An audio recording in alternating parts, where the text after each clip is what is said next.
Bapak, Ibu, dan saudara-saudariku yang terkasih dalam Tuhan kita Yesus Kristus, salam sejahtera untuk kita semua. Berkat Allah yang Maha Kuasa senantiasa menyertai kita. Hari Jumat tanggal 7 Oktober tahun 2022 adalah peringatan wajib Santa Perawan Maria Ratu Rosario.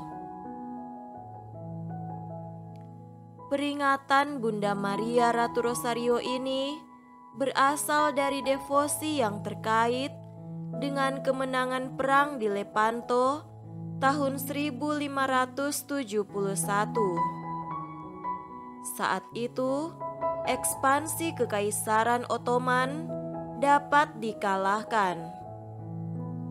Paus Pius kelima mengemukakan bahwa kemenangan itu diperoleh berkat doa umat Kristiani kepada Perawan Maria melalui doa Rosario. Peringatan ini awalnya ditujukan kepada Santa Maria Sang Pemenang. Sekarang peringatan ini ditujukan kepada Santa Perawan Maria Ratu Rosario. Doa Rosario ini adalah doa yang Injili. Rosario merefleksikan cara yang sama bagaimana sabda Allah bekerja dalam sejarah keselamatan.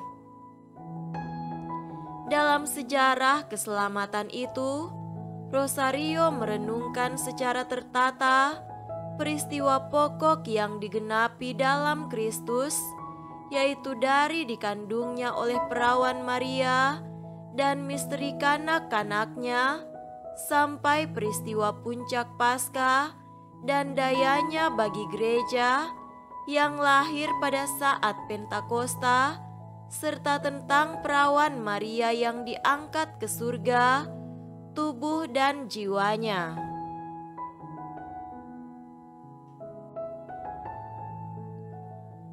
Marilah kita mendengarkan dan merenungkan bacaan-bacaan kitab suci.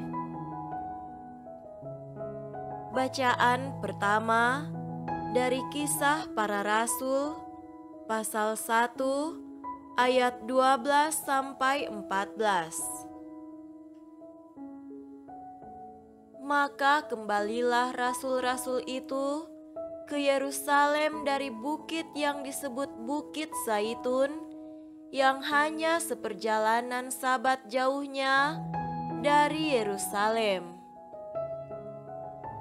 Setelah mereka tiba di kota, naiklah mereka ke ruang atas, tempat mereka menumpang. Mereka itu ialah Petrus dan Yohanes, Yakobus dan Andreas, Filipus dan Thomas, Bartolomeus dan Matius, Yakobus bin Alfeus, dan Simon orang Selot, dan Yudas bin Yakobus. Mereka semua bertekun dengan sehati dalam doa bersama-sama dengan beberapa perempuan serta Maria, ibu Yesus, dan dengan saudara-saudara Yesus. Demikianlah sabda Tuhan. Syukur kepada Allah.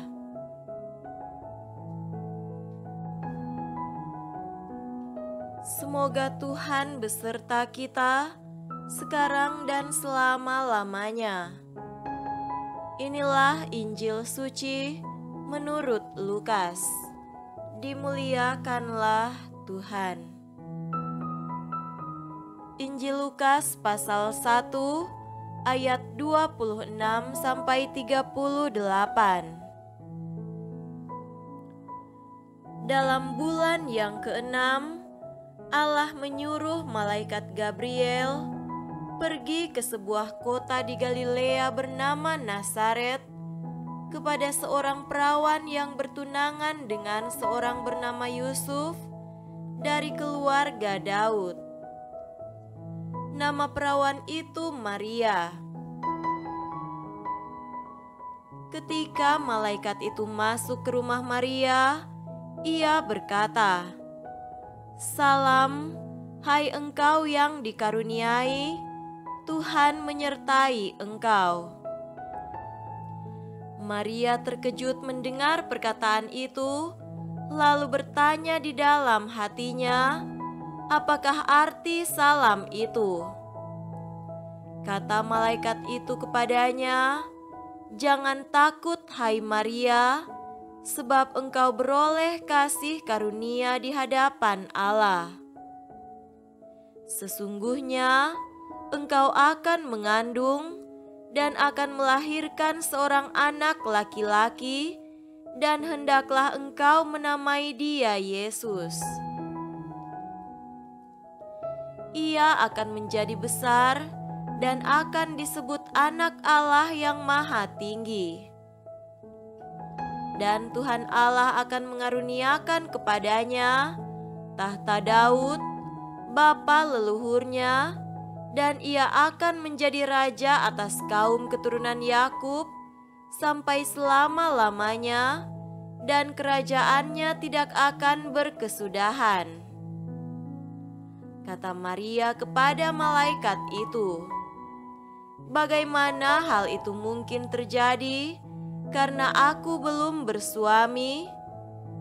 Jawab malaikat itu kepadanya, "Roh Kudus akan turun atasmu, dan kuasa Allah yang Maha Tinggi akan menaungi engkau. Sebab itu, anak yang akan kau lahirkan itu akan disebut kudus Anak Allah.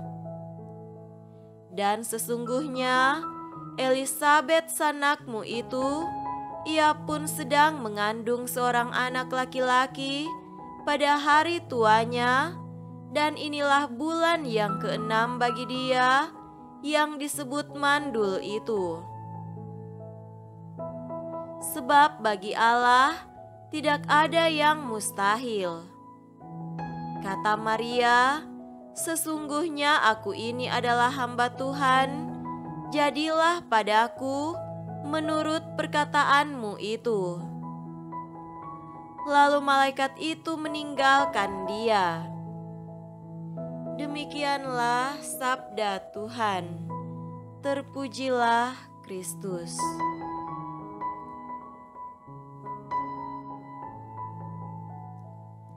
Saudara-saudariku yang terkasih dalam Tuhan kita Yesus Kristus, tema renungan kita pada hari ini adalah Rosario, bertekun dan berserah.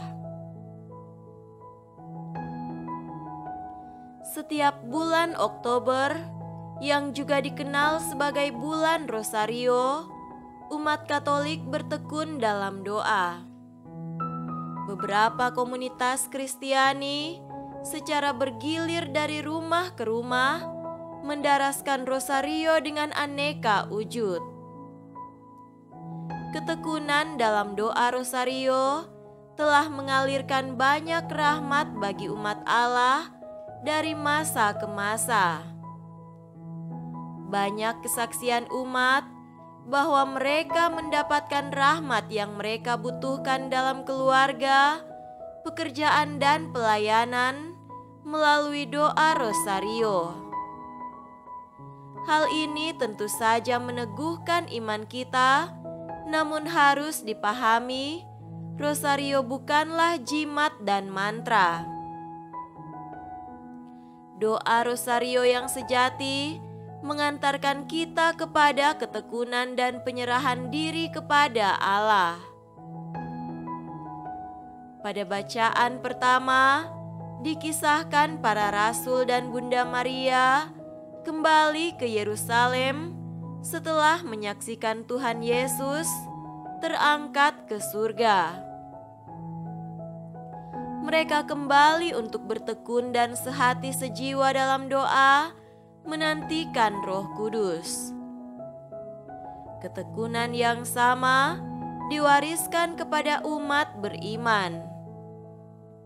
Namun, ketekunan itu bukan suatu daya paksa kepada Allah, melainkan memohon rahmat yang kita butuhkan, sekaligus rendah hati, meyakini, terjadilah padaku menurut kehendak-Mu. Ketekunan kita dalam doa harus berujung pada penyerahan diri yang total kepada kehendak-Nya. Segala sesuatu mungkin bagi Allah, namun biarlah terjadi sesuai kehendak-Nya. Saudara-saudariku terkasih, rosario bukan jimat dan mantra. Sebaliknya, doa rosario mengalirkan kepada kita dua hal ini, yakni bertekun dan berserah. Semakin kita bertekun dalam doa, kita akan menyadari bahwa kita ini harus berserah sepenuhnya pada kehendak Allah. Bunda Maria bisa menjadi inspirasi bagi kita bahwa dia bertekun dalam doa sekaligus berserah total kepada Allah. Semoga demikian. Amin.